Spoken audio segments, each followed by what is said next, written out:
Hey everyone, and welcome to this explainer. Today, we're jumping straight into a forensic audit of some deeply unsettling claims from our source material regarding the CIA's infamous MKUltra program. Specifically, we're looking at what the source essentially calls the CIA's original freak-off, Operation Midnight Climax. Strap in, because the historical documentation we are unpacking today is absolutely fascinating, but it's also pretty terrifying.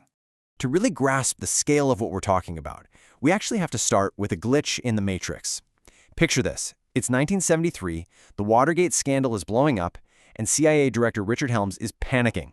He orders the total, complete destruction of all MKUltra operational records.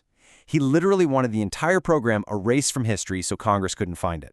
But, as the source text highlights, someone made a bureaucratic filing error. They accidentally left behind roughly 20,000 pages of financial records in this obscure storage facility. Fast forward to 1977, journalist John Marks files a Freedom of Information Act request, and boom!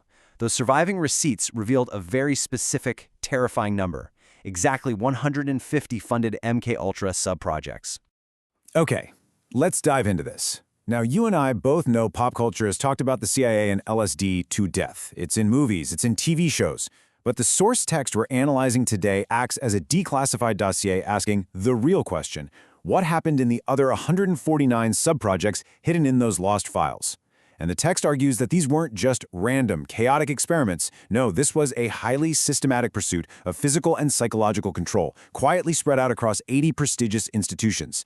So let's get into Section 1, the forensic audit, Laundering the Black Budget. And this brilliantly illustrates the how. I mean, you have to ask, logistically, how does the CIA fund highly illegal operations across universities and hospitals without violating the 1947 Nuremberg Code on paper? Well, the source outlines a genius, albeit incredibly dark, three-step process. The CIA basically bypassed university ethics boards by laundering millions in black budget dollars through fake philanthropic shell corporations. The big one was called the Human Ecology Fund. They'd offer massive grants to ambitious yet entirely unwitting academics. These researchers happily ran the tests and generated unclassified data, completely unaware that the agency was secretly harvesting their findings to refine psychological torture techniques. Which brings us to Section 2, Subproject 54, the physics of kinetic amnesia.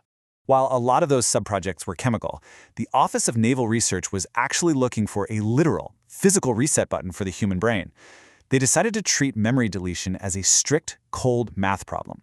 Scientists literally sat down and calculated the exact kinetic energy, 1/2 mass times velocity squared, required to induce a violent rotational shear on the hippocampus.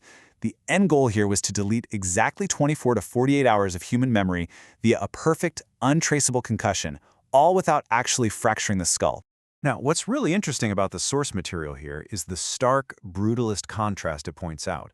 On paper, you read this sterile, clinical objective, untraceable memory deletion. It sounds almost medical, but the reality? It was pure kinetic violence. To actually test these mathematical equations, scientists built specialized pneumatic impact devices. The documents clinically refer to them as bashers, and they tested these bashers directly on primates. It's wild how the bureaucratic, detached language completely masked the absolute brutality of what they were doing. And that dark reality moves us right into Section 3, Subproject 68, the sleep room and the blank slate. This is where we meet Dr. Ewen Cameron up at Montreal's Allen Memorial Institute. According to the text, Cameron would take ordinary citizens who came in seeking help for minor things like postpartum depression or anxiety, and he'd place them into chemically induced comas lasting up to 86 days using massive doses of thorazine. But the drugs were just a prep work for the electroshock machine. Think about this. Standard clinical therapy at the time used 110 volts for just a fraction of a second. Cameron's method, which he called depatterning, utilized 150 volts multiple times a day for up to 30 days. The text states this massive electrical overload was deliberately designed to physically burn away human identities, reducing the patients to terrified blank slates. But once they had that blank slate, well, Phase 2 began. The text defines this as psychic driving. It is honestly the stuff of nightmares. Patients were sometimes fitted with custom-built football helmets that had embedded speakers, and they couldn't be removed.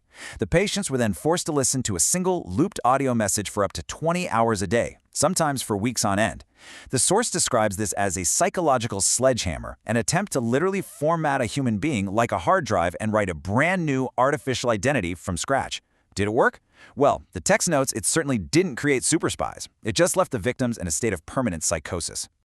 That brings us to Section 4, Subproject 3, Operation Midnight Climax. Let's move to the streets and see how this built, because if those hospitals were the sterile laboratories, Subproject 3 was the gritty, real-world beta test. The CIA hired a guy named George Hunter White. He was a former OSS commando and a notoriously ruthless narcotics agent. White's job was to set up what the text calls the San Francisco Panopticon at a safe house on 225 Chestnut Street. White literally put prostitutes on the CIA payroll to lure high-value targets, we're talking politicians, diplomats, businessmen, back to this safe house. Once there, the targets were secretly dosed with massive amounts of LSD. And White? He just sat behind a two-way mirror, drinking martinis and filming their chemically induced psychotic breaks. The text really underscores the sheer lack of any ethical boundaries here, with a quote from White himself written in a letter to the CIA after he finally retired. He wrote, quote, "Where else could a red-blooded American boy lie, kill, cheat, steal, rape, and pillage with the sanction and blessing of the All-Highest?" I mean, wow.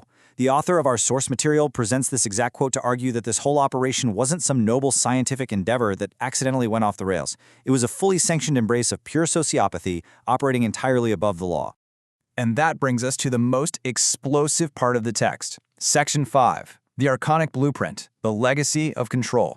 So, the crucial point the source makes here is that MKUltra didn't just disappear when those files were burned. It evolved.